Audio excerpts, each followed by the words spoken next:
നമ്മൾ ഇടയ്ക്കിടയ്ക്ക് ഇങ്ങനെ കണ്ടുകൊണ്ടിരിക്കുന്നുണ്ട് ഓരോരോ സിനിമകളൊക്കെ ആയിട്ട്. നിങ്ങൾ എങ്ങനത്തെ സിനിമകളാണ് എന്നുള്ളത് ജനങ്ങളിലേക്ക് എത്തിക്കുന്ന ആളുകളാണ് വലിയ സന്തോഷം. ഇത്തവണ നമ്മൾ കാണുന്നത് തങ്കമണി എന്ന സിനിമയുടെ റിലീസിനോടനുബന്ധിച്ച് നമ്മളിവിടെ എല്ലാവരും കൂടിയിരിക്കുകയാണ്. മാർച്ച് 7-നാണ് റിലീസ് ചെയ്യാൻ ഉദ്ദേശിക്കുന്നത്. 1986 സംഭവിച്ച തങ്കമണി സംഭവം കേരള സമൂഹത്തെ ഞെട്ടിച്ച ഒരു സംഭവം തന്നെയാണ്. അന്ന്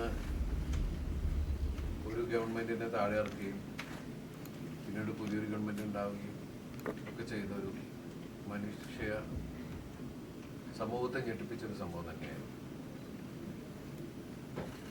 ആ സമയത്ത് നമ്മളൊക്കെ കോളേജ് പഠിക്കുന്ന കാലമാണ്. അതുകൊണ്ട് പത്രങ്ങളിലൂടെ വാർത്തകളിലൂടെ മാത്രമേ തങ്കമണിയാന്ന് അറിഞ്ഞിട്ടുള്ളൂ. പക്ഷെ ഈ സിനിമയുടെ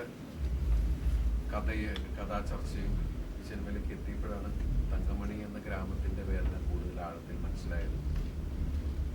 ഇതൊരു റിയൽ ഇൻസിഡന്റിനെ ബേസ് ചെയ്തുണ്ടാക്കിയ ഈ സിനിമ ഫിക്ഷൻ കൂടി മിക്സ് ചെയ്തിട്ടുള്ളൊരു സിനിമ തന്നെയാണ്. 2 കാലഘട്ടമുണ്ട്. 2 കാലഘട്ടത്തിൽ അഭിനയിച്ചിരിക്കുന്ന കലാകാരന്മാരും കലാകാരികളുമാണ് ഇവിടെ ഇരിക്കുന്നത്. ഇതിലെല്ലാവരും നിങ്ങൾക്ക് പരിചയമുണ്ട്. നമുക്ക് ഇവിടെ എടുത്തു പറയേണ്ട ഒരു വിഷയം എന്ന് പറഞ്ഞിട്ടുണ്ടെങ്കിൽ തമിഴ്, കന്നഡ, തെലുങ്ക് സിനിമകളിൽ വളരെ സജീവമായ അവിടുത്തെ ഏറ്റവും വലിയ ഹീറോയിൻസിൽ ഒരാളാണ് പ്രണീത സുഭാഷ്. നമ്മുടെ ഈ സിനിമയിൽ വന്ന് വളരെ ശക്തമായിട്ടുള്ളൊരു കഥാപാത്രത്തെയാണ് പ്രണീത ചെയ്തിരിക്കുന്നത്.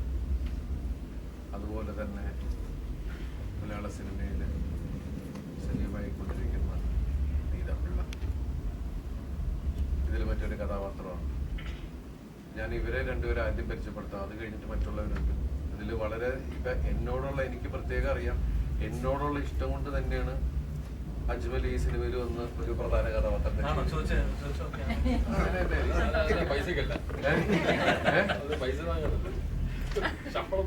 പൈസ മൈൻഡ്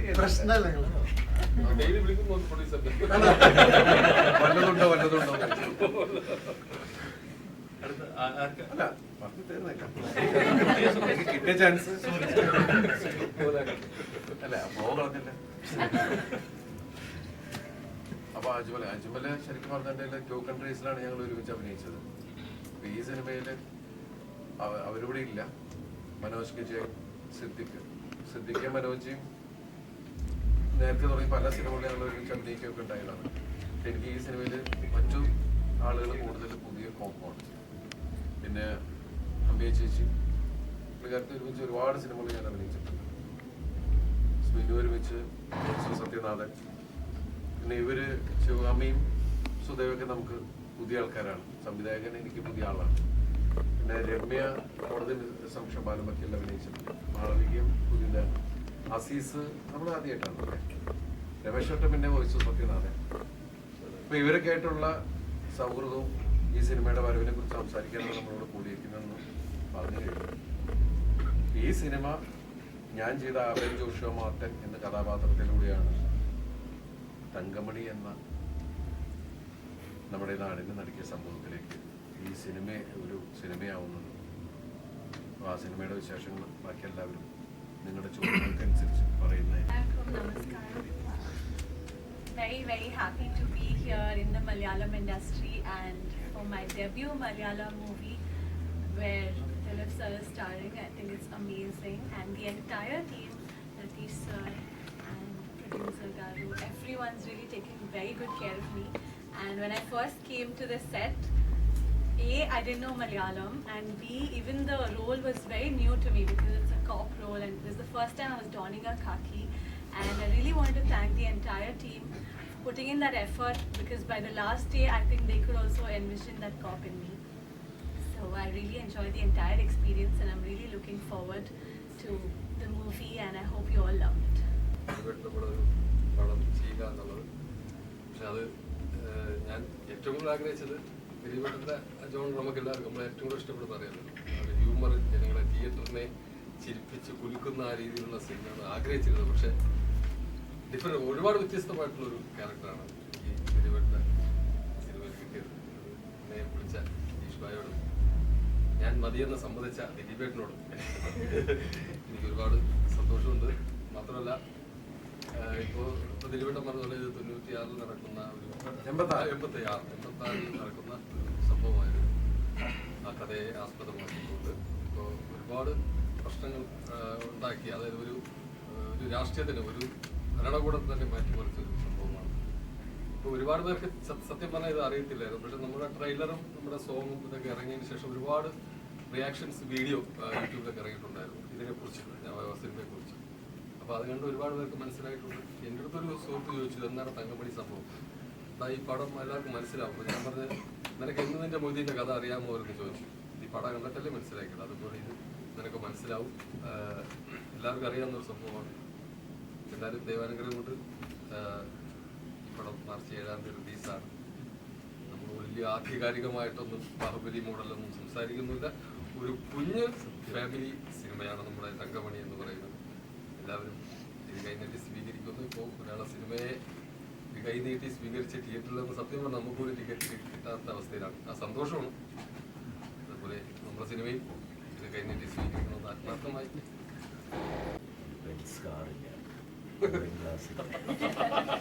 ഇറ്റാലിയൻ സ്വീറ്റ്സ് ഇല്ല, സിൽപ്പർ ചെരുപ്പ്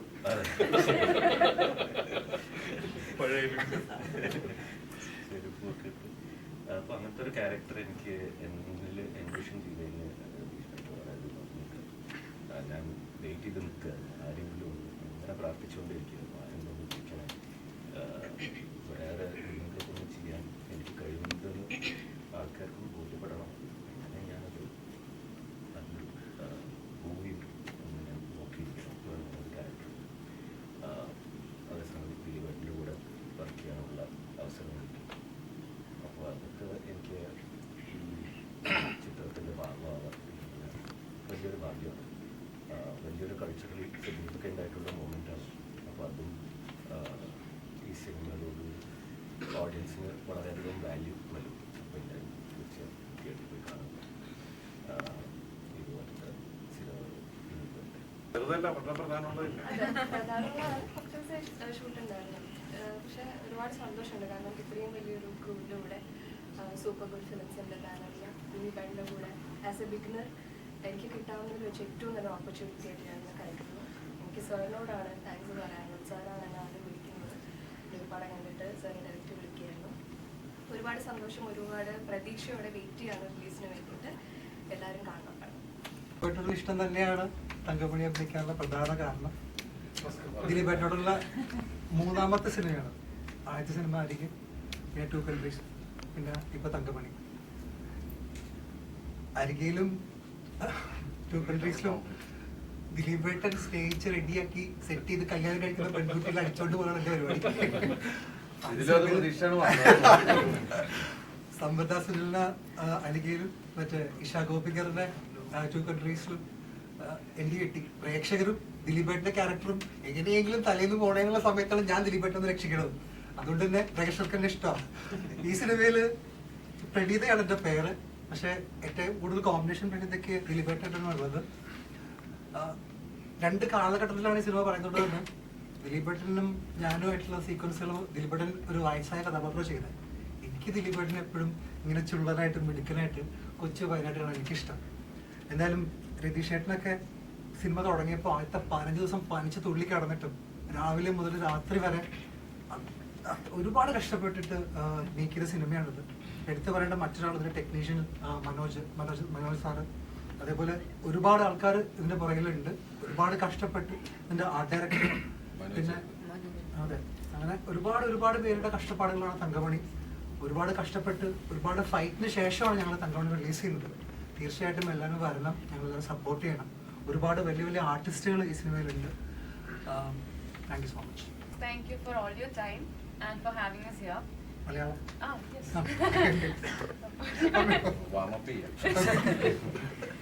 പറഞ്ഞുകൂടാത്തോണ്ടല്ല ഇംഗ്ലീഷ്, പറഞ്ഞുകൂടാത്തോണ്ടല്ല, വേണ്ടെന്ന് വെച്ചിട്ടാണ്.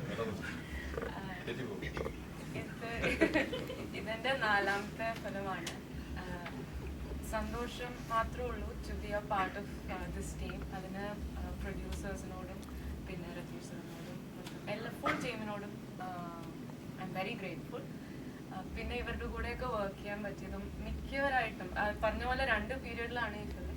അപ്പം ഞാൻ ഒരു പീരീഡിൽ മാത്രമേ ഉള്ളൂ. അതിൽ തന്നെ മിക്കവരായിട്ടും എനിക്ക് വർക്ക് ചെയ്യാൻ പറ്റി. Most of them I don't think ഞങ്ങൾക്ക് ഒരു കോമ്പിനേഷൻ ഉണ്ടായിരുന്നില്ല, അജ്മൽ ആയിട്ടില്ല. പക്ഷെ ബാക്കി എല്ലാവരുമായിട്ട് എനിക്ക് വർക്ക് ചെയ്യാൻ പറ്റി. അതും നല്ലൊരു എക്സ്പീരിയൻസ് ആയിരുന്നു. പിന്നെ പറഞ്ഞ പോലെ മാർച്ച് 7th റിലീസാണ്. എല്ലാവരും തിയേറ്ററിൽ പോയി കാണണം. പിന്നെ എൻ്റെ ക്യാരക്ടറിനെ കുറിച്ച് പറയാനാണെങ്കിൽ ഞാൻ ഇത്രയും കാലം ചെയ്തതെന്ന് ഒരു പോളാർ ഓപ്പോസിറ്റ് ഒരു ക്യാരക്ടറാണ് ഇത്. വളരെ ടിമിഡ്, ഒതുങ്ങിയ ഒരു ക്യാരക്ടറാണ്. അത് ചെയ്യാൻ ശ്രമിച്ചിട്ടുണ്ട്. I hope you like it. എന്തായാലും എല്ലാവരും തിയേറ്ററിൽ പോയി കാണാം.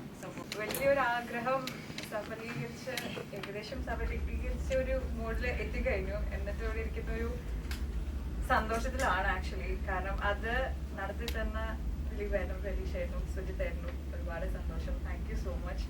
കാരണം കുറച്ച് കാലമായിട്ട് ആഗ്രഹിക്കുന്ന ഒരു കാര്യമാണ് നല്ലൊരു ക്യാരക്ടർ ചെയ്യുക, നല്ലൊരു ക്യാരക്ടർ പ്രസന്റ് ചെയ്യുക എന്നുള്ളത്. അതെനിക്ക് തോന്നുന്നു അത് തങ്കമണിയിലൂടെയാണ് ഇപ്പോ ആ ഒരു ആഗ്രഹം നടക്കുന്നത്. അപ്പോ രതീഷേട്ടൻ ആണ് ആദ്യം എടുത്ത് പറയേണ്ടത്. കാരണം അദ്ദേഹം ഇവിടെ ഇരിക്കുന്ന എല്ലാവർക്കും ഓരോരുത്തർക്കും ഒരു സീനിന് മുമ്പ് അതിങ്ങനെ ആ സ്റ്റോറി ഫുൾ ഇൻജെക്ട് ചെയ്ത് കൊടുത്തിട്ടാ വിടുക. അപ്പൊ നമുക്ക് ആ ഒരു സെറ്റില് ആരെ കണ്ടാലും ദിലീപേട്ടനെ കണ്ടുകഴിഞ്ഞാൽ തങ്കമണിയില് അവിടുത്തെ ആളാണ്. ഇപ്പോ നീത ചേച്ചിയുടെ ക്യാരക്ടർ ആണെങ്കിൽ അതേപോലെ രതീഷേട്ടനും സ്ക്രിപ്റ്റും ഡയറക്ഷനും ആണെങ്കിൽ കൂടെ നമ്മള് അവിടെ ആരോ ആയിട്ട് അദ്ദേഹം ഈ പറഞ്ഞ പോലെ ദിലീപേട്ടൻ പറഞ്ഞു 3 മാസത്തോളം അവിടെ ഉണ്ടായി അതിനെപ്പറ്റി എല്ലാം പറഞ്ഞിട്ട് ചെയ്ത ഒരു മൂവിയാണ്. അപ്പോൾ അത് നമുക്ക് ആളുടെ കണ്ണിലൂടെ ശരിക്കും കാണാം. അപ്പോൾ അങ്ങനെ ഒരു മൂവി എനിക്ക് ഭാഗമായി, ഞാൻ അതിൽ ഭാഗമാവാൻ പറ്റിയതിന് എനിക്ക് ഒരുപാട് സന്തോഷമുണ്ട്. ആൻഡ് ഇത് റിലീസായിട്ട് നിങ്ങൾക്ക് എല്ലാവർക്കും ഇഷ്ടപ്പെടും എന്നുള്ളൊരു വിശ്വാസമുണ്ട്. അപ്പോൾ തീർച്ചയായിട്ടും സപ്പോർട്ട് ചെയ്യുക, ബാബിക്ക് കൂടെ ഉണ്ടാവുക. നമസ്കാരം. സൂപ്പർ ഗുഡ് ഫിലിംസിന്റെ ബാനറിൽ രതീഷ് സാറ് ഡയറക്ട് ചെയ്ത് നമ്മുടെ ദിലീപേട്ടൻ നായകനാണ് തങ്കമണി എന്ന ഈ സിനിമയിൽ ഒരു നല്ല വേഷം ചെയ്തിട്ടുണ്ട്. അതിന് ആദ്യമേ താങ്ക്സ് പറയുകയാണ് രതീഷ് ഏട്ടനോടും നമ്മുടെ പ്രൊഡ്യൂസേഴ്സിനോടും സുജിത് സാറിനോടൊക്കെ. കാരണം ഒരുപാട് ആഗ്രഹമായിരുന്നു. കുറച്ച് വർഷങ്ങൾക്ക് മുമ്പായിരുന്നു ദിലീപേട്ടനായിട്ട് ഒരു സിനിമ ചെയ്തത്. അതിലൊരു ചെറിയ വേഷമായിരുന്നു ഞാൻ ചെയ്തിരുന്നത്.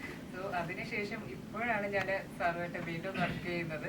ഇത്രയും നല്ലൊരു ക്രൂവിൻ്റെ കൂടെ വർക്ക് ചെയ്യാൻ സാധിച്ചതിന് ദൈവ അനുഗ്രഹമായിട്ട് ഞാൻ കാണുന്നുണ്ട്. എൻ്റെ കരിയറിൽ വെച്ചിട്ട് ഞാൻ എന്താ പറയുക, ഇത്രയും നാളത്തെ എൻ്റെ സിനിമാ ജീവിതത്തിൽ വെച്ചിട്ട് തന്നെ ഞാൻ വളരെ വ്യത്യസ്തമായിട്ടുള്ള ഒരു ക്യാരക്ടർ ചെയ്തിരിക്കുകയാണ് തങ്കമണി.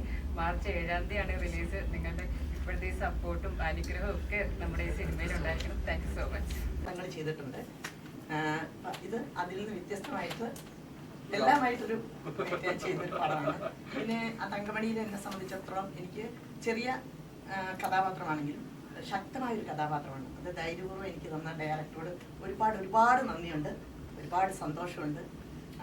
എനിക്ക് നിങ്ങളോട് പറയാനുള്ളത് ഈ പടം നിങ്ങൾ എല്ലാവരും കാണണം. നിങ്ങൾ തരുന്ന പ്രോത്സാഹനവും സ്നേഹവും അനുഗ്രഹവും ഒക്കെയാണ് എന്നും ഞങ്ങളെപ്പോലെയുള്ള കലാകാരന്മാരുടെ വിജയത്തിന് പിന്നിൽ. തുടർന്നും അതുണ്ടാകണം എന്നുള്ളൊരു പ്രാർത്ഥന മാത്രം. ഞാൻ ദിലീപിന്റെ കൂടെ ഒത്തിരി പടങ്ങൾ ചെയ്തിട്ടുണ്ട്, നമ്മൾ ഒത്തിരി പടങ്ങൾ കണ്ടിട്ടുണ്ട്. പക്ഷേ ഇതിൽ ഓരോ സീൻ ചെയ്തതും ഞാനൊരു സീൻ കണ്ടിട്ട് ഞാൻ സത്യം പറഞ്ഞാൽ കരഞ്ഞു പോയി. കാരണം ആ സീനെ കുറിച്ച് ഞാൻ പറയുന്നില്ല. അതുകൊണ്ട് ദിലീപേട്ടനോട് രണ്ടാമത്തെ മൂവിയാണ് വോയിസ് ഓഫ് സത്യനാഥ് കഴിഞ്ഞ് തങ്കമണി.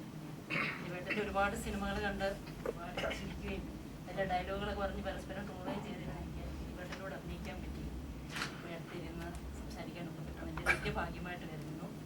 പിന്നെ ഒരു നല്ല സിനിമയുടെ ഭാഗമാകാൻ പറ്റിയതിൽ ഒരുപാട് സന്തോഷമുണ്ട്. നിങ്ങളെല്ലാവരുടെയും സപ്പോർട്ട് ഉണ്ടാകും.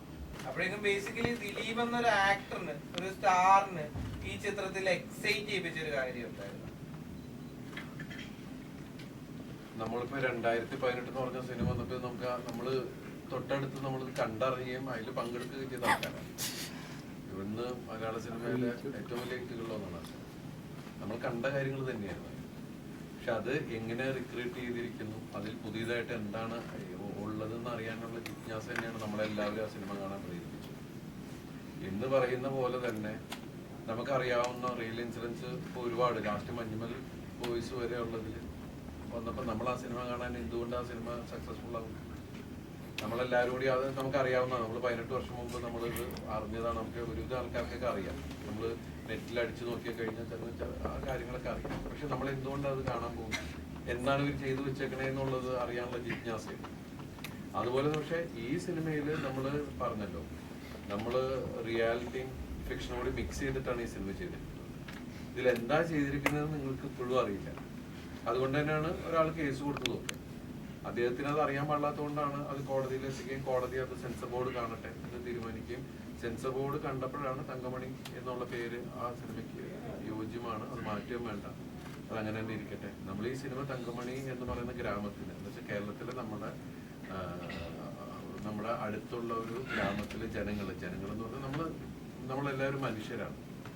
ആ സ്ഥലത്ത് വന്ന ഒരു സങ്കടം അത് നമ്മൾ ലോകത്തിന്റെ മുമ്പിലേക്ക് എടുത്തുയർത്തുകയും നമ്മൾ ഈ സിനിമ ആ ഗ്രാമത്തിന് ഡെഡിക്കേറ്റ് ചെയ്യുന്ന ഒരു സിനിമ തന്നെയാണ് ശരിക്കും പറഞ്ഞത്. അപ്പൊ ഈ സിനിമയില് നമ്മൾ പുതിയതായിട്ട് എന്തൊക്കെ ചെയ്തിട്ടുണ്ട്, അല്ലെങ്കിൽ അന്നും കാണാതെ കിടന്ന എന്തൊക്കെ സാധനങ്ങൾ നമ്മൾ പൊക്കിക്കൊണ്ടുവരാൻ ശ്രമിച്ചിട്ടുണ്ട് എന്നുള്ള കാര്യങ്ങൾ, എന്താണ് ഇവിടെ നടന്നത്, ആര് കാരണമാണ്, എന്താണ്, അങ്ങനെ കുറെ കാര്യങ്ങളുണ്ട്. അപ്പൊ അത് മൊത്തം കാര്യങ്ങൾ എന്തായാലും നിങ്ങൾ അടിക്കുന്ന ഗൂഗിളിൽ ഉണ്ടാവില്ല. നമ്മൾ ഈ സിനിമയിൽ എങ്ങനെയാണ് പ്രവർത്തിച്ചേക്കുന്നത്, അല്ലെങ്കിൽ ഇതിന്റെ സംവിധായകൻ എന്താണ് എഴുതി വെച്ചിരിക്കുന്നത്, എന്താണ് ചിത്രീകരിച്ചിരിക്കുന്നത് നിങ്ങൾക്ക് ഒരിക്കലും അറിയില്ല. അപ്പൊ ആ ജിജ്ഞാസ എന്ന് പറയുന്ന സാധനം തന്നെ അത് മനുഷ്യന് നമുക്ക് എല്ലാവർക്കും ഉള്ളതാണ്. ഏത് സിനിമ വരുമ്പോഴും ഈ സിനിമയിൽ എന്താണ് നമുക്ക് അറിയാവുന്ന കാര്യങ്ങൾ തന്നെയാണെങ്കിൽ നമ്മൾ അതിന്റെ പുറകെ പോകുന്നത്. ശരിയല്ലേ? ആ ഒരു പ്രതീക്ഷ, നമ്മൾ ഈ സിനിമ ഭയങ്കര അങ്ങനെയാണ് ഇങ്ങനെയാണെന്നൊന്നും ഒരു അവകാശവാദനവും നമ്മൾ പറയുന്നില്ല. നിങ്ങൾ കാണുക, ഇത് നമ്മൾ ഉണ്ടായ സംഭവമാണ്, പക്ഷെ അതിൽ കുറച്ച് കാര്യങ്ങൾ നമ്മൾ ആഡഡ് ആണ്. അപ്പൊ അത് നിങ്ങൾ കാണുക, അതേ നമ്മൾ പറയും. ഇതുകൊണ്ടൊരു സിനിമ ഓടുന്നു എന്ന് പറയുന്നത്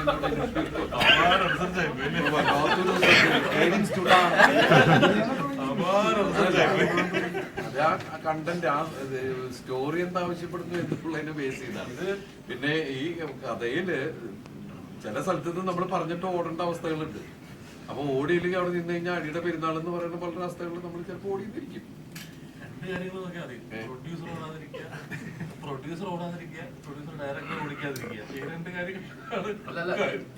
ഇന്റർവ്യൂ കാണുമ്പോൾ വരുന്ന പ്രൊഡ്യൂസർമാര് രാവിലെ നിങ്ങൾ ഇങ്ങനെ പറയരുത്, എല്ലാ പടത്തിലും എന്നിട്ട് ഓടിക്കും, അങ്ങനെ ഓടുന്ന സിനിമയല്ല ഓടുന്ന സിനിമയാണെന്ന് പറഞ്ഞിട്ട് അങ്ങനെയൊന്നും പറയരുത്. അത് ആ സിനിമ ആവശ്യപ്പെടുന്ന ഓട്ടമാണ് നമ്മൾ ഓടുന്നത്. ഏത് കഥയും ഞാൻ നമ്മൾ സീരിയസ് സിനിമയിലുണ്ട്.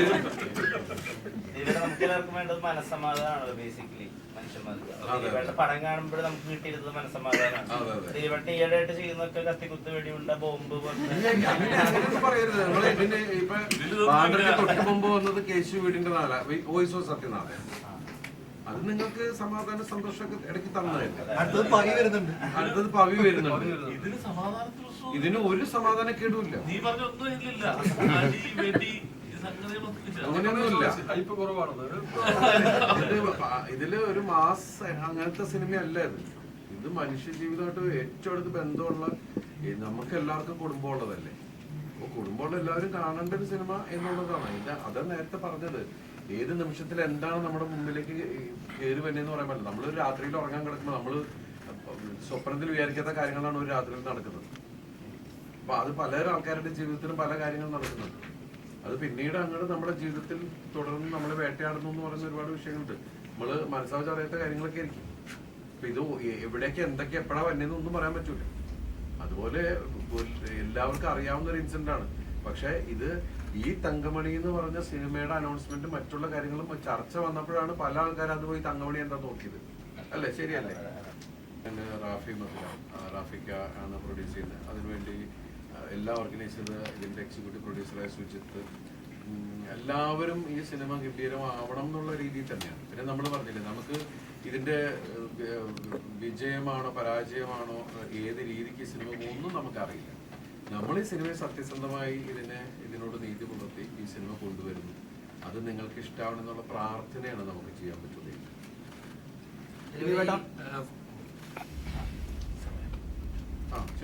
എപ്പോഴെങ്കിലും ഈ സിനിമ സ്ക്രിപ്റ്റ് കേൾക്കുമ്പോഴോ അല്ലെങ്കിൽ ഈ സിനിമ ഷൂട്ടിംഗ് നടന്നുകൊണ്ടിരിക്കുമ്പോൾ എപ്പോഴെങ്കിലും ഒരു തോട്ട് ഉണ്ടായിട്ടുണ്ട്, ഇത് ഈ സിനിമ റിലീസായതിനു ശേഷം ഇത് എങ്ങനെയെങ്കിലും കോൺട്രവേഴ്സി ആവോ, അങ്ങനെ ഒരു ചിന്ത പോയിട്ടുണ്ടോ? നമ്മൾ ടച്ച് ചെയ്തിരിക്കുന്ന കോൺട്രവേഴ്സി സബ്ജക്റ്റിൽ തന്നെയാണ്. കോൺട്രവേഴ്സി അതുകൊണ്ടാണല്ലോ ആദ്യം തന്നെ കേസ് വന്നത്. ഇല്ലേ പിന്നെ അതൊന്നും വരില്ലല്ലോ. കേസ് അവൻ വിജയിച്ചെങ്കിൽ തകർന്നു. പേര് മാറ്റം എന്റെ പേര് തങ്കച്ചൻ. വളരെ സീരിയസ് ആയിട്ടൊരു ചോദ്യം പോയി പോക്കണ്ടോ. അപ്പൊ അതെ, നമുക്ക് താഴെ പോട്ടെ. താഴെക്കൊള്ളുന്നല്ല, നമുക്ക് എന്താണ് ഓഡിയോ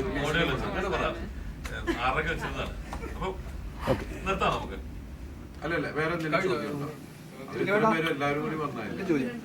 ഈ തങ്കമണി വിഷയത്തില് ഈ പറഞ്ഞ വിക്ടിംസ് ഉണ്ടല്ലോ, കുറച്ച് പേരുണ്ടായിരുന്നു. അപ്പൊ അവരെ ആരെങ്കിലും എപ്പോഴെങ്കിലും നേരിട്ട് കണ്ട് സംസാരിക്കാനോ അല്ലെങ്കിൽ ആ സ്ഥലത്ത് നേരിട്ട് പോകാനോ അവസരം അല്ല, അത് നേരത്തെ പറഞ്ഞു. എന്നുവെച്ചിട്ടുണ്ടെങ്കില് പുള്ളി 3-3.5 വർഷമായിട്ട് ഇത് റിസർച്ച് ചെയ്യുകയും തങ്കമണി പ്രശ്നത്തില് അന്നത് അനുഭവിച്ച ആളുകളെ നേരിട്ട് കാണുകയും ഇതിന്റെ പേരിൽ തന്നെ നാട് വിട്ടുപോയ ആളുകളുമായിട്ട് സംസാരിക്കുകയും സേനയിൽ റിട്ടയർഡായ ആളുകളായിട്ട് സംസാരിക്കുകയും അന്ന് ഇത് റിപ്പോർട്ട് ചെയ്ത മാധ്യമപ്രവർത്തകരായിട്ട് സംസാരിക്കുകയും അതിൽ എടുത്തു പറയേണ്ട ഒരു മാധ്യമപ്രവർത്തകന്റെ വേഷമാണ്. അതേ പേരിന് ചെറിയ വ്യത്യാസങ്ങൾ നടത്തിയിട്ടാണ് സിദ്ദിഖ് വേഷം ചെയ്തിരിക്കുന്നത്. അദ്ദേഹം ഇന്നും ജീവിച്ചിരിപ്പുണ്ട്, അദ്ദേഹം ഇന്നും ജീവിച്ചിരിപ്പുണ്ട്. അപ്പൊ അവരുടെയൊക്കെ വാല്യുബിൾ ഇൻഫർമേഷനും കാര്യങ്ങളും വെച്ചിട്ട് തന്നെയാണ് ഈ സിനിമ പ്രൊസീഡ് ചെയ്തിരിക്കുന്നത്. ഇത്രയും റിസർച്ച് ചെയ്ത സമയത്ത് എപ്പോഴും ഡെമോക്രസി എന്നത് ഒരു വാക്കായിട്ട് മാത്രം തോന്നിയിട്ടുണ്ടോ? എല്ലായ്പ്പോഴും അങ്ങനെയാണല്ലോ. അത് തങ്കമണി സംഭവത്തെ ആചരിച്ച് മാത്രമല്ലല്ലോ നമ്മളത് ചർച്ച ചെയ്യുന്നത്. ഒരു വേറൊരു ഡിബേറ്റാണ് ഈ പറഞ്ഞ ഡെമോക്രസി എന്ന് പറയുന്നത്. എല്ലാ കാലത്തും ഈ പറഞ്ഞ വാക്ക് ഏതെങ്കിലുമൊക്കെ താല്പര്യങ്ങളുടെ അടിസ്ഥാനത്തിലുള്ള ബ്രാക്കറ്റിനുള്ളിൽ നിൽക്കുന്നതാണ്. അത് തങ്കമണി സംഭവിച്ച് നമുക്ക് ഡിബേറ്റ് ചെയ്യാൻ പറ്റുന്നു, അത് വെച്ച് മാത്രം ഡിബേറ്റ് ചെയ്യാൻ പറ്റുന്നതേ അല്ല. ഡെമോക്രസി എന്ന വാക്ക് നമ്മൾ ജീവിക്കുന്ന ഈ ഇന്ത്യ എന്ന് പറയുന്ന അല്ലെങ്കിൽ അങ്ങനെയൊക്കെ ഉള്ളിടത്തേക്ക് ആദ്യം ഉപയോഗിച്ച് തുടങ്ങിയപ്പോൾ മുതലേ അത് താല്പര്യങ്ങളുടെ അടിസ്ഥാനത്തിലാണ്. അതൊരു വലിയ വിഷയമാണ്, ഞാൻ അതിലേക്ക് പോകുന്നില്ല. എല്ലാ കാലത്തും അത് നമ്മുടെ ഡെമോക്രസിയെ നിയന്ത്രിക്കാനായി ചുമതലപ്പെടുത്തുന്നവർ അവരവരുടെ താല്പര്യങ്ങൾക്കനുസരിച്ച് അത് കൈകാര്യം ചെയ്യും. അത് തങ്കമണി വെച്ച് മാത്രം ഡിബേറ്റ് ചെയ്യേണ്ട ഒരു വിഷയമാണെന്ന് ഞാൻ വിചാരിക്കുന്നില്ല. അത് എല്ലായ്പ്പോഴും അങ്ങനെയാണ്, താല്പര്യങ്ങളുടെ അടിസ്ഥാനത്തിലാണ്. ഡെമോക്രസി എന്ന് പറയുന്നത് പിന്നെ എന്താണെന്ന് ചോദിച്ചാൽ ഈ നിലയിലൊന്ന് ആലോചിച്ച് നോക്കും. താല്പര്യങ്ങളുടെ അടിസ്ഥാനത്തിൽ ആണോ അത് വർക്ക് ചെയ്യേണ്ടത്, ഡെമോക്രസി വർക്ക് ചെയ്യേണ്ടത്? അങ്ങനെയല്ല. പിന്നെ എന്താണ് എനിക്ക് പറയാനുള്ള ഈ തങ്കമണി സംഭവത്തെ കുറിച്ച് പറയാനുള്ള കാര്യം, തങ്കമണി സിനിമയാകുമ്പോൾ നമ്മളെല്ലാവരും പല പല ഇന്റർവ്യൂവിലും പറഞ്ഞതാണ്. എങ്കിലും ഞാൻ ഒരിക്കൽ കൂടി പറയാണ്, ഒരുപാട് ലേയേഴ്സ് ഉള്ള, ഒരുപാട് സോഷ്യോ പൊളിറ്റിക്കൽ എക്സ്റ്റൻഷൻസ് ഉള്ള ഒരു സംഭവമാണ്. ഞാൻ ഈ സംഭവം സിനിമയാക്കാൻ തീരുമാനിക്കുമ്പോൾ, നമ്മൾ സിനിമയാക്കാൻ തെരഞ്ഞെടുക്കുമ്പോൾ ആ സംഭവം എങ്ങനെ പോർട്രേറ്റ് ചെയ്യണം, ആ സംഭവത്തിന്റെ എന്ത് തെരഞ്ഞെടുക്കണമെന്ന ഒരു സ്വാതന്ത്ര്യം നമുക്കുണ്ടല്ലോ ആസ് എ ക്രിയേറ്റർ. ആ സ്വാതന്ത്ര്യം ഞാൻ ഇതിലെടുത്തിട്ടുണ്ട്. തങ്കമണി സംഭവത്തിന്റെ കോർ അത് മാത്രമാണ് നമ്മൾ ഈ സിനിമയിൽ ഉപയോഗിക്കുന്നത്. അതിനപ്പുറത്തേക്ക് പിന്നീട് ഈ സംഭവം പലതരത്തിൽ സോഷ്യോ പൊളിറ്റിക്കലി ഉപയോഗിച്ചിട്ടുണ്ട്. നിങ്ങൾക്കൊക്കെ അറിയാമായിരിക്കും. അത് പൊളിറ്റിക്കലി വലിയ ടഗ് ഓഫ് വാറുകൾക്ക് വഴിവെക്കുന്നു. പിന്നീട് വരുന്ന തെരഞ്ഞെടുപ്പിന്റെ ഏറ്റവും വലിയ ഇലക്ഷൻ ക്യാമ്പയിൻ ടൂളായി ഈ തങ്കമണി സംഭവം മാറുന്നു. അതിനും ശേഷം ഒരുപാട് കാര്യങ്ങൾ നടക്കുന്നു. അങ്ങനെ ഒരുപാട് ലേയേഴ്സ് ഉള്ള, ഒരുപാട് എക്സ്റ്റൻഷൻസ് ഉള്ള ഒരു വലിയ സംഭവമാണിത്. പക്ഷെ ഹ്യൂമൻ ഇമോഷൻ എന്ന് പറയുന്ന ഒരു സംഗതിയെ മാത്രമാണ് ഞാൻ പരിഗണിച്ചിട്ടുള്ളത്. അതുകൊണ്ട് തന്നെ തുടക്കം ആദ്യ സീൻ മുതൽ അവസാന സീൻ വരെ തങ്കമണി സംഭവം നിറഞ്ഞു നിൽക്കുന്ന ഒരു സിനിമയായിരിക്കില്ല. മറിച്ച് ഇതിലെ കേന്ദ്ര കഥാപാത്രമായ ആബേൽ ജോഷുവ മാത്തൻ എന്ന ചെറുപ്പക്കാരന്റെ ജീവിതവും അയാളുടെ കുടുംബവും അയാളുടെ ജീവിത പരിസരവുമാണ് നമ്മൾ പറയുന്നത്. ആ ജീവിത പരിസരം എന്ന് പറയുന്നത് തങ്കമണിയാണ്. അപ്പൊ ഹ്യൂമൻ ഇമോഷൻസിനെ, മാനുഷികമായ വികാരങ്ങളെ മാത്രം കോൺസെൻട്രേറ്റ് ചെയ്യുന്ന തങ്കമണി ഇഷ്യൂവിലെ കോറായിട്ടുള്ള ആ സംഗതിയെ മാത്രമാണ് നമ്മൾ എടുത്തിരിക്കുന്നത്. അപ്പൊ നേരത്തെ നമ്മൾ പറഞ്ഞതുപോലെ ഒരു അതിരടി പടമൊന്നും അല്ല. മാസ്, അടി, വെടി, റോക്കറ്റ് ലോഞ്ചർ അങ്ങനെയുള്ള പരിപാടികളൊന്നും നമുക്കില്ല. പറഞ്ഞില്ലേ, തങ്കമണി സംഭവം സിനിമയാകുമ്പോൾ ഇങ്ങനെ ആയിരിക്കുമെന്ന കാഴ്ചപ്പാടോടെ വരാതിരിക്കാൻ ശ്രമിക്കുക. ആ യൂട്യൂബ് വീഡിയോയിൽ കാണുന്ന, ഒരു പരിധി വിക്കിപീഡിയയിൽ പോലും കാണുന്ന, അല്ലെങ്കിൽ മറ്റു പലതിലും കാണുന്നതൊന്നും അല്ല നമ്മുടെ സിനിമയിലുള്ളത്. അപ്പൊ നമുക്ക് ഓഡിയോ ലോഞ്ചിൽ കാണാം. എല്ലാവർക്കും സന്തോഷം, എല്ലാവർക്കും നന്ദി. വളരെ സന്തോഷമുണ്ട്. നിങ്ങൾ ഒരുപാട്